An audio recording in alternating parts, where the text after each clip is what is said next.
also agree. I think there is a big difference between sympathizing with North Koreans and thinking that it is our obligation to help them and have reunification.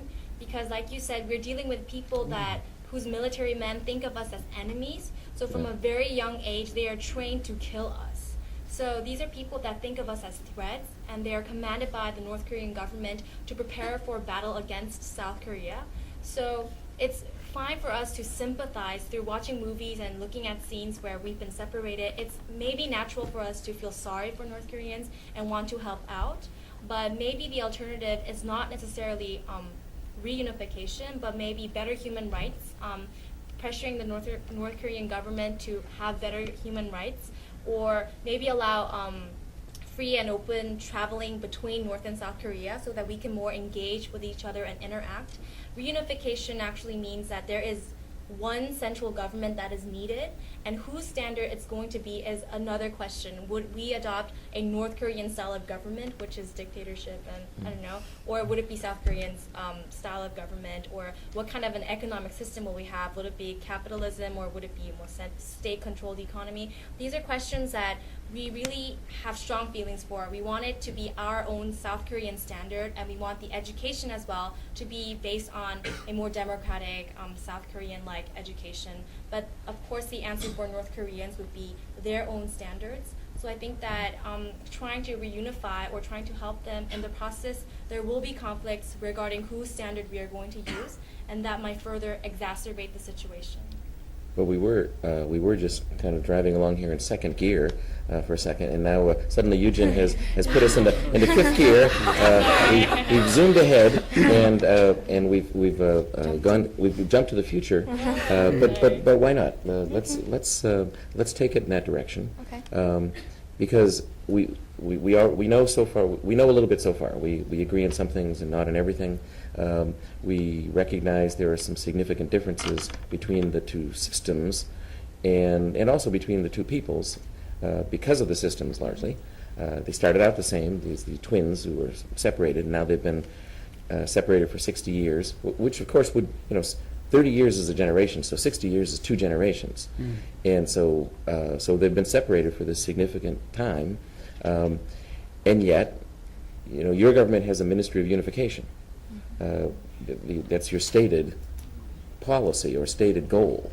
And the North has similar government bodies that say their goal is some sort of unification. So let's talk a little bit about the future. We've got these people who are kind of the same, pretty much the same, on two sides of a border. What is the future? One of the questions I wrote down when we're talking about our big questions, and that is, what is Korea's place in the world? So in the future, what kind of a place will Korea be, and what is its place in the world? If Iman Bak's 70 million Koreans are actually all one, they're one what? In my opinion, either we will still have nuclear ambitions by North Korea or not. And right now I think that North Korea, with its nuclear ambitions to protect itself against the US maybe or other countries, it's not likely for it to give up its military or nuclear ambitions soon.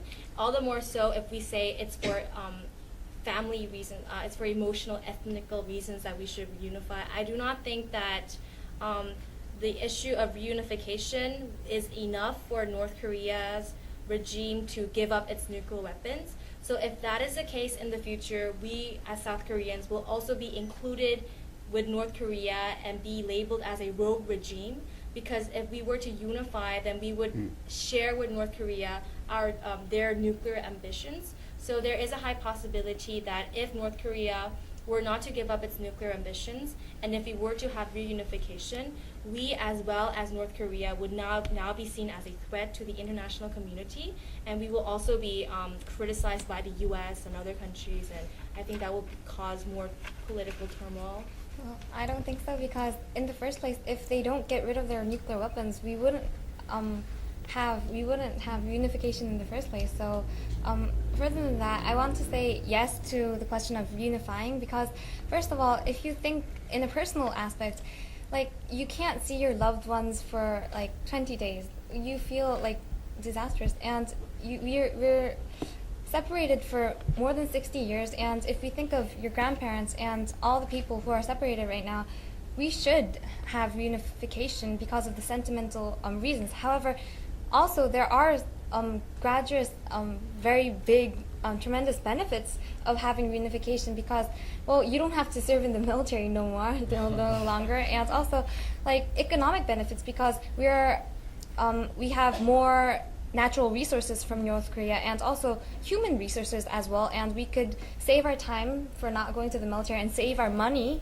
also as well for not going to the for which we are spending right now for the military. And also, I heard that there is this Siberian railway that goes all the way to Europe, and if we connect this with Trans-Korean Railway, we could have economic, cultural, and social benefits by this. So by thinking of these grand benefits that we will get, these problematic bruises that an apple might have, I think that we could see as in a larger perspective, it's better for us to have reunification. Yeah, I totally agree with what she's saying.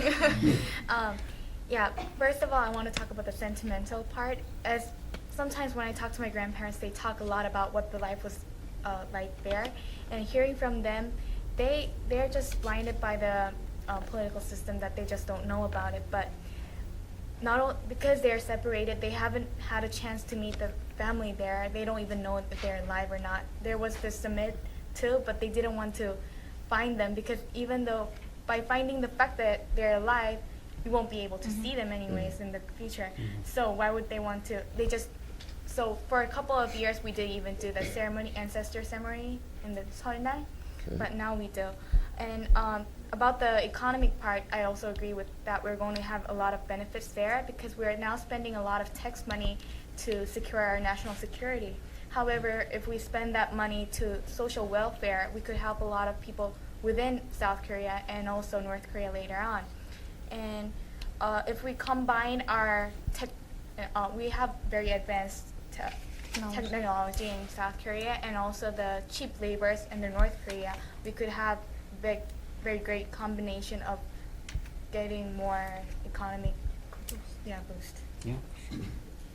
I kind of disagree because I asked a lot of my friends, would you like reunification? And I'm not sure if it's appropriate for me to be so frank, but a lot of my friends said, after I'm dead, because the economy is in such a, it's going through such hardship, and we really don't know when it's going to recover. And obviously, when we're, pushing forward unification, we're going to have to invest a lot of, tremendous amount of resources.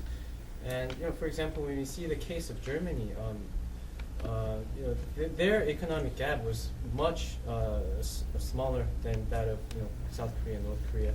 Still, they haven't really been managing that aspect so well, and there's also lots of problems in Germany even as of now, and so I think it's highly impractical actually. And although a lot of people would want reunification, I think it might be after 50 or more years.